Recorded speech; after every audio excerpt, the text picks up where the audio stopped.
Assalamualaikum warahmatullahi wabarakatuh. Perkenalkan, nama saya Kurata Nishiria dengan NIM C2401231109. Pada materi kali ini, saya akan membawakan tentang tingkat kematangan gonad dan frekuensitas serta diameter telur. Materi ini dibawakan pada praktikum biologi perikanan pada tanggal 7 September 2024. Yang pertama itu ada tingkat kematangan gonad, yang ini adalah tahap tertentu perkembangan gonad sebelum dan sesudah ikan memijah.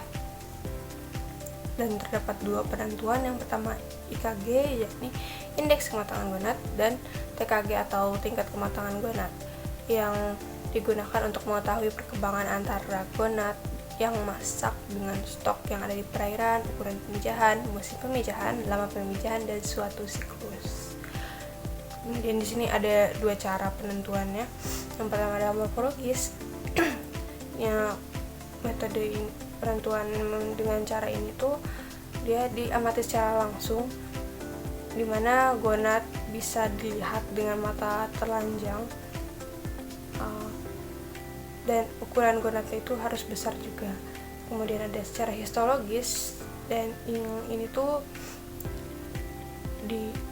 gonadnya itu kecil dan mikroskopis, sehingga cara ini tuh memerlukan waktu yang lama untuk diteliti si telur ikannya. Kemudian tujuan dari praktikum tentang tingkat kematangan gonad ini adalah supaya mahasiswa itu paham tentang tingkat kematangan gonad dari suatu jenis individu ikan, kemudian dapat memprediksi waktu pemijahan serta tahap perkembangan untuk requirement-nya. Alat bahan diantaranya ada mikroskop, timbangan digital, kain lab, kamera digital, cawan Petri, kertas label atau spidol permanen, botol sampel, trash bag, alat bedah formalin, ikan segar, serta kaca preparat. Kemudian juga di sini ada frekuensitas. Frekuensitas itu merupakan jumlah telur masak sebelum dikeluarkan pada saat pemijahan.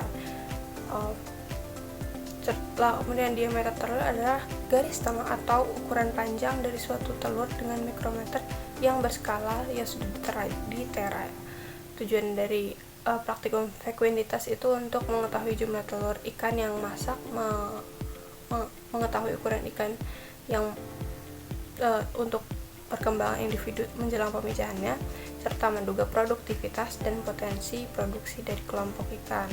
Alat bahan yang digunakannya antara lain mikroskop, timbangan digital, kain lab atau tisu, kamera digital, cawan Petri, kertas label, dan spidol permanen. Kemudian ada botol sampel, trash bag, alat bedah formalin, ikan segar, kaca preparat, dan gelas ukur.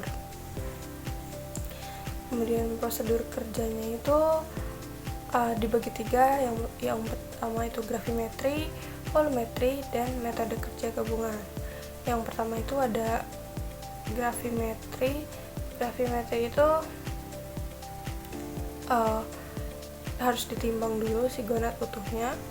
Sebetulnya ini sama gitu untuk semua penentuan antara gravimetri, volumetri, dan metode langsung.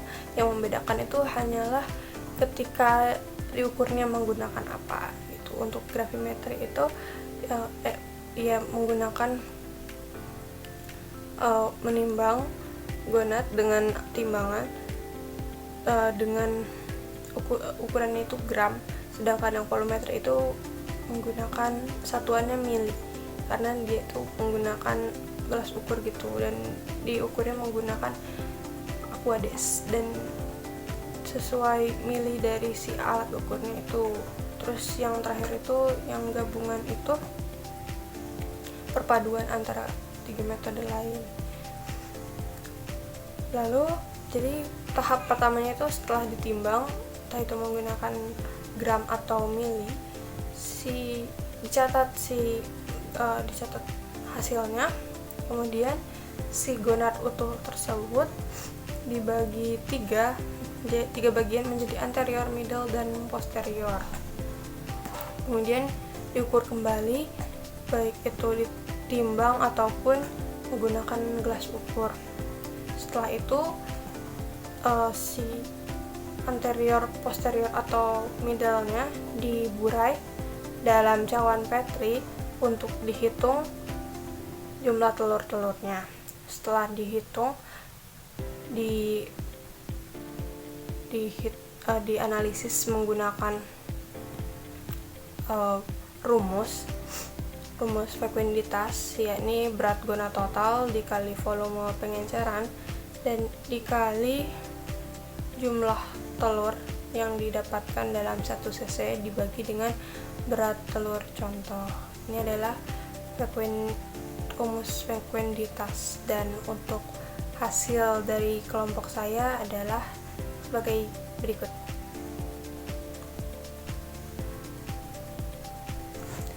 Mungkin cukup sekian dari materi yang dapat saya sampaikan. Kurang lebihnya mohon maaf. Wassalamualaikum warahmatullahi wabarakatuh.